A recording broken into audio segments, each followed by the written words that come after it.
When she left home for the first time, she had no means of supporting herself, a difficulty that most transsexuals face. 17 tahun adalah masa itu. Dia punya keadaan sudah lebih macam tu. Orang kawan dia datang macam tu punya. Saya sudah nampak, saya marah dengan dia. Kemudian sebenarnya keluar daripada rumah, dia tak bagi tahu dengan saya lah. Masa dia keluar, dia duduk berasing. Saya pergi cari mana-mana, saya cari, saya tanya dengan dia punya kawan. Dia orang punya kawan kata sebenarnya ada duduk rumah kawan dia. Saya tak nak bagi masalah dengan mak. Sebab apa, bukan masalah ni, masalah saya. So saya dah dapat terasa saya keluar daripada rumah. Lepas saya keluar dari rumah, saya cakap dengan mak, saya pergi cari kerja. So mak kata okey, tapi jaga diri baik-baik. So lepas saya keluar, saya dah bercampur dengan kawan, cari kerja sana, susah nak cari kerja. Orang semua kata kalau orang macam lembut dia tak kasih kerja. Okay, lepas tu lepas I dah drag untuk cari makan sendiri. Lepas tu lepas 2 tahun saya balik. So ada tanya khabar dekat rumah tapi tak dapat kontak dengan mak. So rindu sangat 2 tahun tak jumpa, tiba-tiba balik. Saya keluar lelaki, bila saya balik rumah saya perempuan, sebab tu saya rasa diorang boleh terima tak saya dekat rumah. So mak yang penting. Mak lebih, sebab mak manja saya kan, tapi dia boleh terima ke saya pakai macam tu.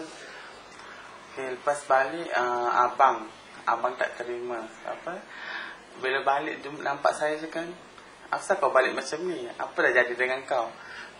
Dia pakai baju pakaian perempuan punya, pakai sari. Dia datang, saya tengok, saya terperanjat lah. Masa saya ditinggal, saya pergi, rambutnya pendek, dia pakai seluar lelaki, baju lelaki. Masa dia datang jumpa saya, dia pakai macam ni, saya pandangan itu tak tahu apa saya nak buat tu. Pun saya tak, apalah, saya menangis saja. Saya menangis, saya peluk dia, saya menangis. Nak cakap macam mana saya pun tak tahu. Kerana saat itu saya tengok dia, rupa dia sudah berubah semua.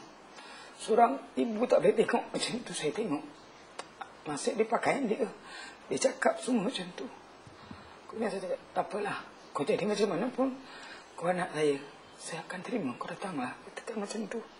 Dia kata, cantik anak dia kata. So saya terkejut, mak dapat terima saya macam ni. So lepas mak dapat terima saya macam tu, dia kata saya cantik. Yang adik-beradik saya kan, ada tak kisah apa dia nak cakap, orang luar ke siapa. Sebab apa, saya lebih pentingkan mak saya. Masa itu, selama itulah dia datang, pergi balik semua. Kemudian dia kata dia ada kerja. Sekarang dia ada mengalami orang lain. Orang itu nak tanggung dia, nak jaga dia. Dia tak kerjalah. Dia kata dia tak kerja kedai itu lagi. Dia akan duduk rumah. Dia kata, mak janganlah bikin kesalahan. Orang apa yang cakap tu biarkan. Dia kata macam tu. Suganya has made it a point to visit her mother in Seremban, doing the everyday things that families do. In time, she will marry, a prospect that does not faze Samsed. Dia simpan jantan aja itu belum boleh dosa besar. Macam mana kita hidupkan macam kita mak bapak tahu dia macam itu, kita simpan saja macam itu, tak berdosa. Apa salah kalau kerajaan itu bagikan dia cara dia nak kahwin, bagikan dia kahwin. Kita mak bapak wajib kita nak buat, kita mesti nak buat, berusaha. Kita buat. Boleh saya berusaha. Saya boleh bertanyalah apa sebabnya. Dia orang pun berkahwin itu boleh hidup, semua cukup. Kenapa tak boleh? Kalau dia baik, saya sekarang tak bagi dia macam itu. Kalau dia pergi cara lain macam mana? Tak berdosa. Kalau anak kita sudah pergi cara lain, itu tak berdosa.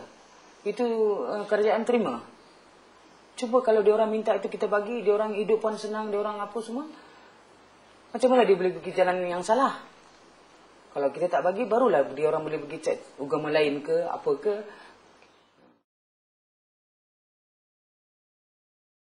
Semua bangsa pun ada keadaan macam ni. Takkan dia orang semua buang? Ada yang orang semua sayang, diterima semua. Pasal apa kita tak boleh? Kita boleh usahakan dia orang, bagikan dia orang satu dunia dia.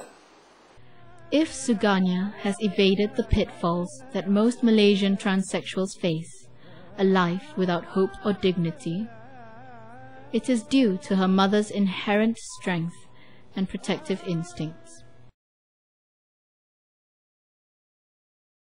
Masih dia sudah datang tu, saya bawa pergi rumah adik saya. Kata adik saya nak jumpa dia.